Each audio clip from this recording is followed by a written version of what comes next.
It is a great opportunity to be giving this keynote address at INDIAComm 2015 and to be talking about next-gen green energy technologies. I do want to give a disclaimer that I am not endorsed by any third-party affiliation. I want to cover top 10 cutting-edge technologies that have happened in different disciplines of green energy. For example, 3D printed electric cars, solar electric cruiser, and how we can harvest power with flying wind farms. I will also talk about nanotech-based cold hydrogen fuel, how we can use thermochemical solar power, how we can harvest waste heat. We'll also look at protein-based biofuels and also electricity from algae. We'll also see how we can laser scribe solar cells as well as talk about solid oxide fuel cells. The goal here, the desire that I have is that we talk about these top 10 cutting-edge green energy technologies, but I want that each and every one of us who is there as part of this great INDIAComm 2015 event, that as soon as we are done with this, we go back and start innovating even more so that next time we meet, all this would already be obsolete and we will be talking about a different snapshot of cutting-edge innovations. So let's start see how innovations have brought about such changes in our lives that only dreams are made of. Let's look at 3D printed electric cars. What you are seeing is a picture of an electric car that can be 3D printed anytime on demand when needed. And this car is called Strati. Strati is a name, Italian name for layers. And of course, because a 3D printing process means you print the car layer after layer after layer. Renault is the renowned company that builds electric car battery, motor as well as suspension. The vehicle design ideas can be open sourced. That means anybody can come up with an idea. And the components are printed by the Oak Ridge National Lab. And this machine that is created by Local Motors can go up to 40 miles and a range of 120 miles. So that's very exciting. This is a wonderful thing to look for as we move forward. I talked about the road and the car. Now let's talk about a watercraft. And when we are talking about a watercraft, yes, we all love cruisers. We love it even more when it is a solar electric cruiser because that is a zero emission watercraft. It is powered entirely by electric and solar energy. The twin 24 volt motors can be charged from a 240 volt outlet. It is 14 feet long and it can run for 10 hours. It can be steered with a joystick.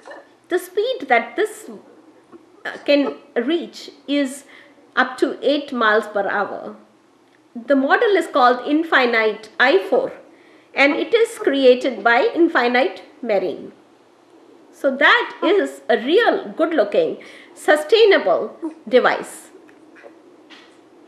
So we talked about earth, we talked about water. So let's talk about wind. How can we get power from the wind? Let's harvest some power and do it with flying wind farms. So what we see is a swarm of airborne turbines that are inside balloons.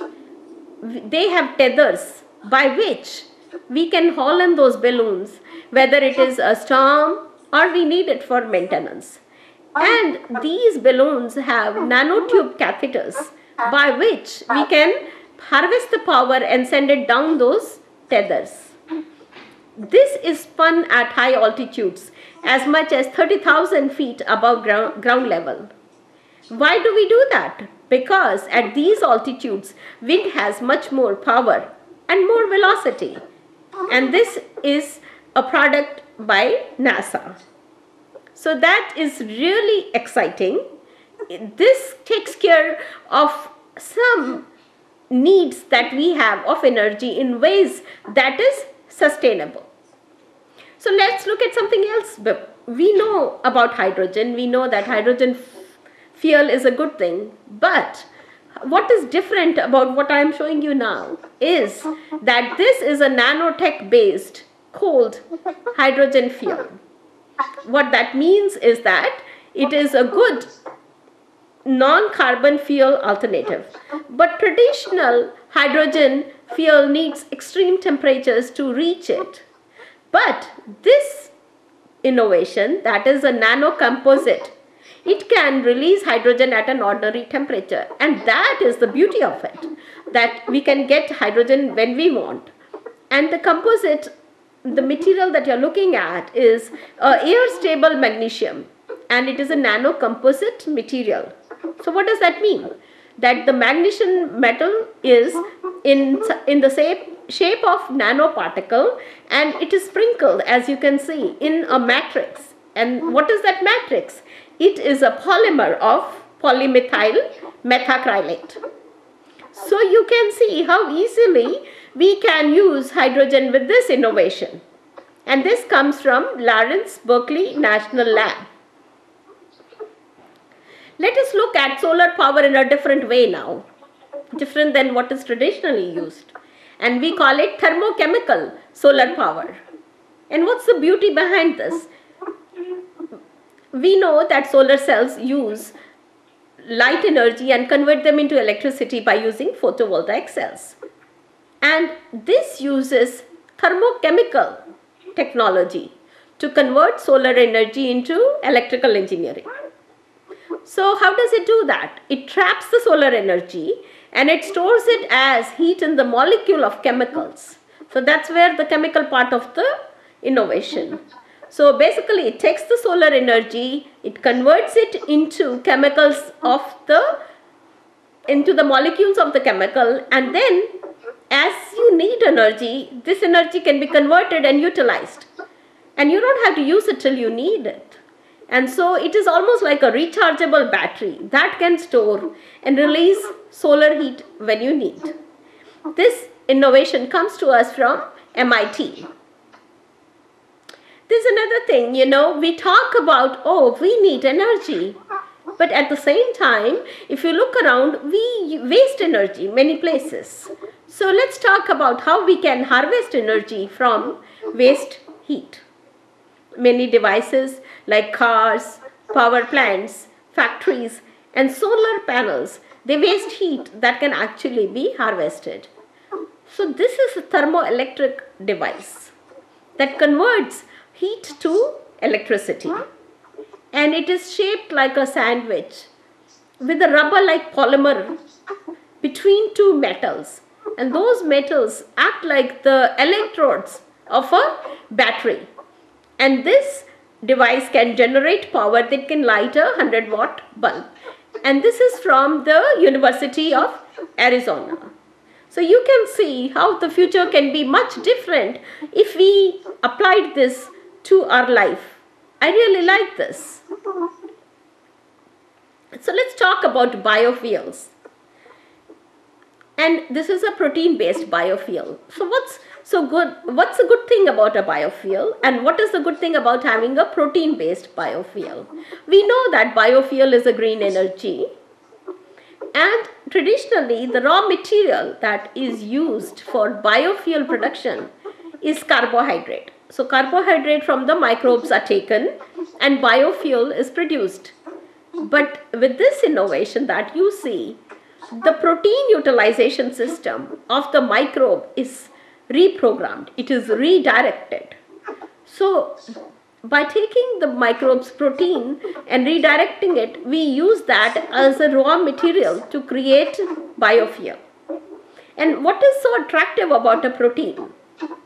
Protein is the most abundant component in fast-growing microorganism. So you see, if we use protein-based biofuel, then we can have this in a more sustainable manner for us, because we have much more protein than we have carbohydrates. And this invention comes to us from University of California in Los Angeles. We talk about bioelectricity. Let's talk about how we can get bioelectricity from algae. So, you know that when there is photosynthesis, the sun rays fall on the leaves.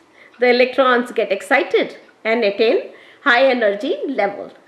Now, whenever anything around us is in a high energy, we, from a sustainability perspective, get very excited because we know we can trap that energy. So, we look at photosynthesis, we see when the electrons get excited when sun rays fall on it, and then we intercept those electrons just after they have been excited.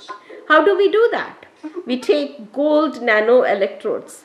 We put them inside the chloroplast of algae. And when algae start the photosynthesis, the electrodes attract the electrons, and then that attraction and that movement of electron creates a tiny bioelectric current. So that's how we get bioelectricity from algae. This is a very exciting piece of work, and this has been done by Stanford.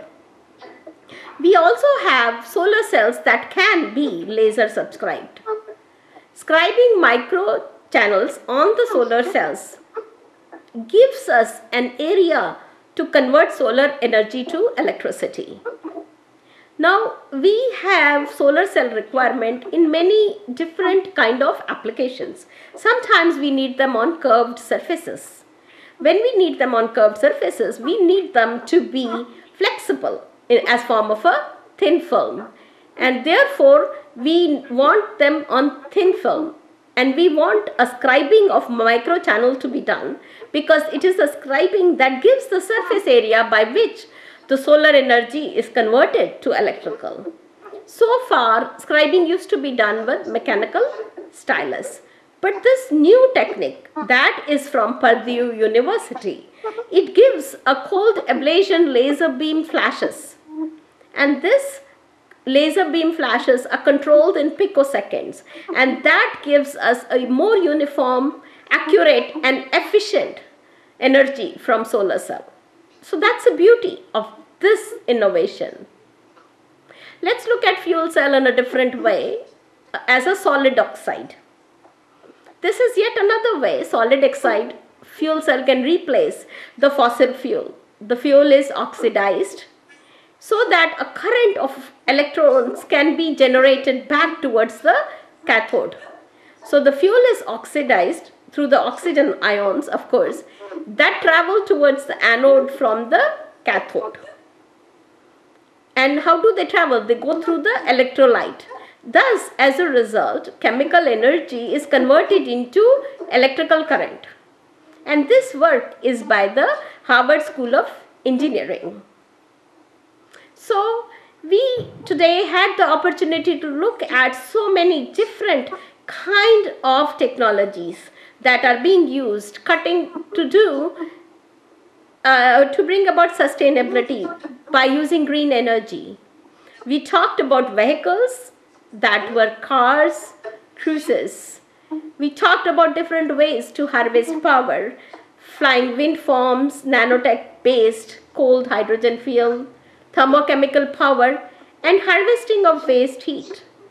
We also looked at biopower, where we used protein-based biofuels and used electricity from algae. We talked about more efficient fuel cells, laser-scribed solar cell, and solid oxide fuel cells. But as I said, my desire is that as soon as we stop this talk, as soon as we all get so excited after the keynote and other sessions at INDIAComm 2015, that we innovate and come up with a new set of technologies that will make what we talked about obsolete already. Thanks. Thank you for this great opportunity to talk to you.